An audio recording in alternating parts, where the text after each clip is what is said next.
sharing a card where I will show you how to add shading to your images using the Simple Coloring Stencil and the Altenew Blending Tool. The stamp that I will be using today is the Kind Reminders stamp set, and I am sharing 2 more cards at the Altenew blog, so be sure to check those out if you need inspiration for this stamp set.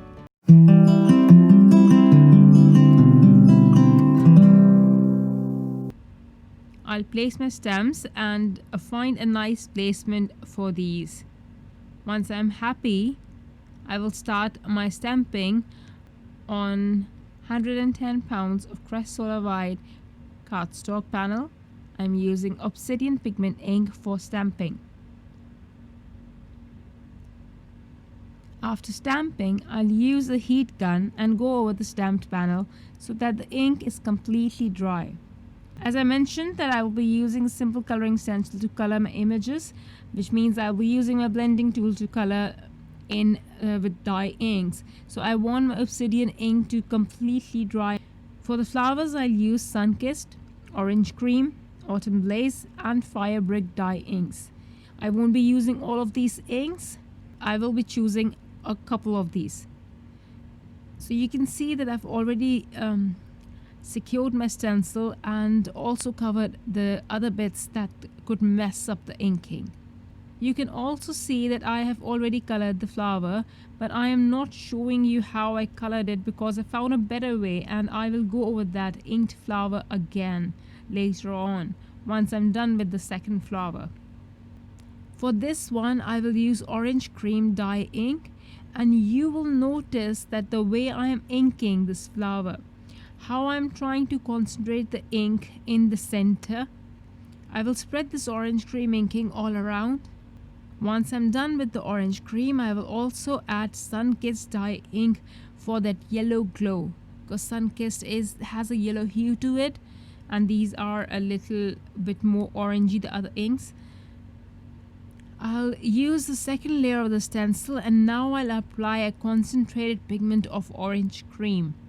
I'm sorry about my voice if it's not clear. I am not well and I have a sore throat, a flu, and it's very hard for me to talk.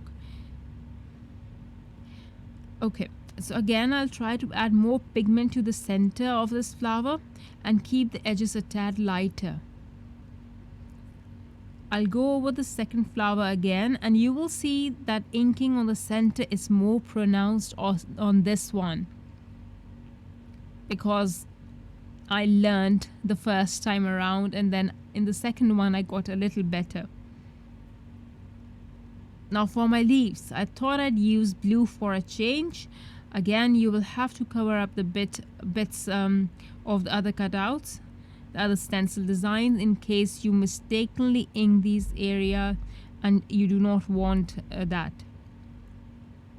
I chose to go with Eastern Sky Ultramarine, so I'll pick up the lightest ink first, which is Eastern Sky dye ink, and I will keep light hand because I want to keep the tips of the leaves lighter than the opposite end.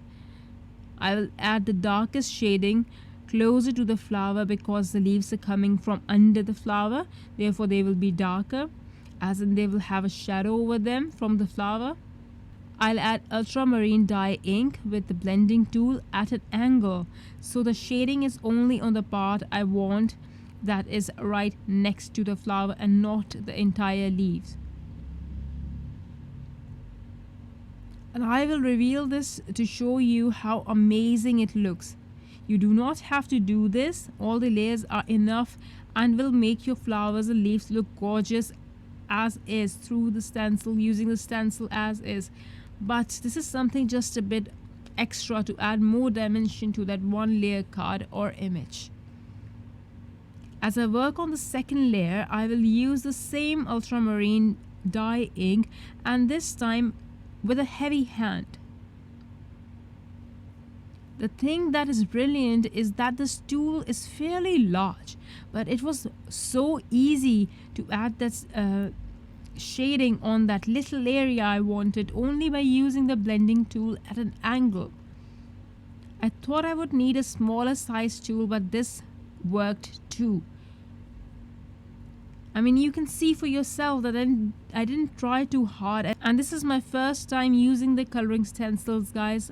Also the blending tool in this way at an angle to add shading.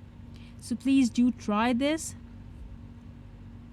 What's the most that could happen? You'll mess up the flower or leaf like I did mine, but I fixed it, didn't I? And it wasn't even a mistake. I just thought it needed a bit of shading and it looked a bit one-dimensional to me, and after adding that a little bit of shading, it did add that 4-dimension. Once I'm done coloring or shading all the flowers and leaves, I decided to add a bit more of that 4-dimension.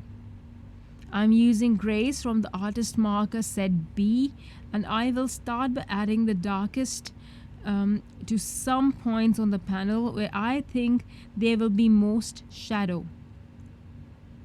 Next, I will use a second marker and add it to other places where I want to show slightly lighter shadows, and I will also use this to blend the darkest marker pigment that I just laid down. After this, I'll use the third marker, that is the second lightest, and blend out all the shadows I added and make it slightly thicker. The fourth or the lightest marker is used to blend the shadow and create that natural looking but in reality full depth. I will also add this lightest ink on the areas where I didn't add shadow previously, just so that the outline doesn't look too stark against the white with all the shadow elsewhere. By the way, do you remember I stamped with Obsidian ink, and I am using my artist markers? It was a happy surprise to see that the Obsidian wasn't spreading, but I am only using grays, so maybe it's not as noticeable. You might want to try this ink with markers, the Obsidian with artist markers and some other color other than gray. Alright, so I changed my mind and started coloring the background in horizontal strokes using the same lightest marker, and I kind of liked it. Now I'll just stamp the sentiment in Obsidian ink, then I'll add a few fine black paint splatters and my card is done. So I hope you will try to add shading to your images using the Simple Coloring Stencil. If you do try and share, don't forget to tag me or Altenew on Instagram. Thank you for watching. Bye.